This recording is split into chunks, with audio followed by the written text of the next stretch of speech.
Well, I thought Ryan's command was much better today. He threw a lot of first pitch strikes, and he got a lot of early contact. He only had, I think, 4 strikeouts, but he only threw 72 pitches to get through 7 innings, which is really kind of amazing. Quite frankly, I thought they hit several balls pretty hard, but we were fortunate that the balls were hit right at people, or we made some really good plays. I can think very quickly about the ball that Ibarra caught that was a line drive that he reacted very quickly. Let's not forget the tremendous catch Mark Laird made in right field that saved a run, tremendous play in right on a sinking line drive. So they made good contact. Honestly, I thought Alabama really came to play today, and I told our kids that they would. I have so much respect for Mitch and his staff and the Alabama program. When we beat them a 16-inning game earlier this year, they came right back the next day and played their hearts out. And I told our guys, look, this is their 4th day in a row of playing. They're deep in their staff, but I'm sure they're going to come out and play hard. And I thought, Kendall, that their hitters were just very aggressive against Ryan Eads, and that's why his pitch count was down, because he got early contact, but fortunately balls were hit right at people, and we made some great plays. I don't think he was necessarily overpowering. At times he did. He made some good pitches, but I think a lot of it had to do with some good fortune on our part as well as some good defense. Okay, on the right. Coach, yesterday Coach Van Horn said how important it was for Arkansas to have this day off today. How big of a factor do you think it was for your guys, being tired and then going into a ballgame being caught off guard by their pitcher? No, I don't think it was that. I just give credit to their pitcher. I thought their pitcher was really good. He pounded the strikes on. He came out like a man possessed. He was really going out after our hitters. And we had some good at-bats against him. I mean, we let off the game. McMullen, smoked that ball. The kid at short made an unbelievable play, almost threw him out at first. But then Mark Laird, I thought, hit that ball really hard. And their pitcher made a tremendous play at his shins and turned a double play right away. I thought like I said, I think the first 4 innings we got the leadoff hitter on base and only scored 1 time. Their catcher made an unbelievable play on a bunt to throw our runner out at second base. It was like if we hit and ran, it didn't seem to work. If we bunted, it didn't seem to work. We were just kind of, trying to figure out something to get runners into scoring position. Fortunately, we ended up getting the 1 run when McMullen hit the ball in the gap. But I don't think it was necessarily we were tired. I think our kids were excited about playing, but obviously so was Alabama, and their pitcher came ready to pitch. I wish we had the day off just because that would have meant we would be in the winner's bracket going into Saturday. But I'm kind of glad we played today the way it turned out. I think it was a great emotional boost for our team, and it's going to do nothing but give our team a lot of confidence going forward. Okay, front and center.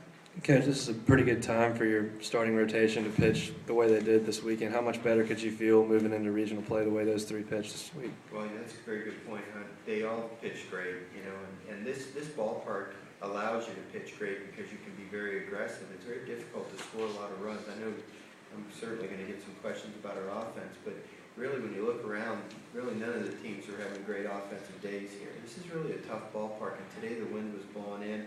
Ty Ross hit a ball about as hard as he can possibly hit one.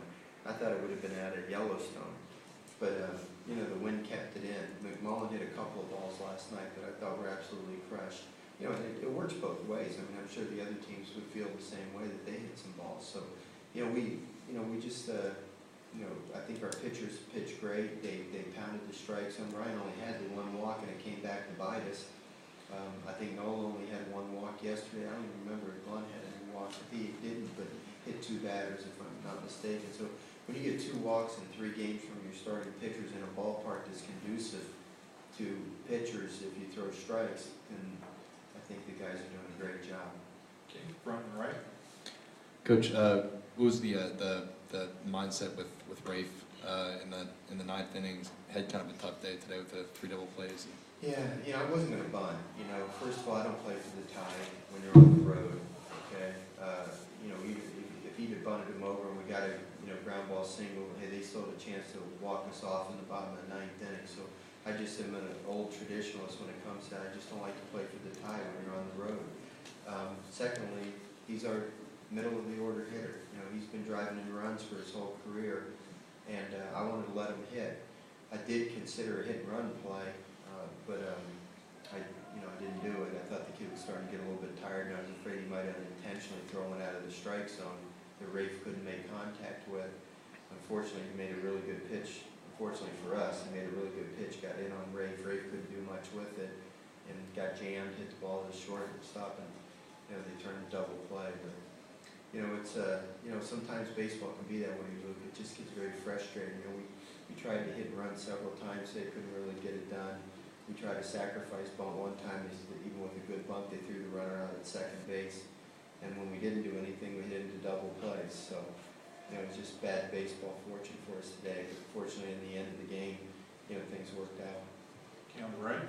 Obviously, as far as logging on, what's sort of the plan tomorrow for pitching wise, and you guys will evaluate? Really, I can't give you an answer. I'm sorry. I haven't even talked to AD about it. We just figured that today we would do whatever we had to try to win this game, and we worry about tomorrow a little bit later. I would say probably the options for us are Bonglin and Hunter Newman, but haven't really decided 100% yet, so we'll figure out a little bit later tonight. Les? Two things, Paul. One, I guess it could get lost, but the job Nate Fury did, and then also the range of emotions in that ninth inning with Katz getting on, the double play, the long at bat, the pitching change, all the Well, emotions. first of all, on Nate Fury, you're right. He threw the ball great. He was throwing the ball exceptionally hard, and that allowed him to get away with some elevated pitches. I would like to see him down in the zone more. He even got away with a strike three curveball that was high to the leadoff hitter. So, but I thought he was very aggressive and did a really good job of throwing the ball very hard. I wanted to get him in the game. Ryan could have continued pitching, but with us being behind, and if we didn't score, this was our last game of the weekend. I wanted to get Fury out there on the mound so he didn't go, so long without pitching. And he gave us a tremendous inning.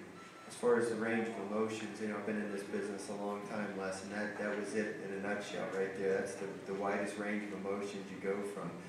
Katz with a clutch hit to lead off the inning. We hit into the double play that just really took the wind out of our sail.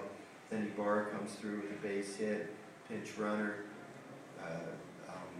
Tyler Moore runs the count full, hits one in the perfect place in the gap and ties it up. And then, Ty Ross comes through for us. So what a way to win our 50th game of the year. I'll tell you, it meant a lot to our team going in.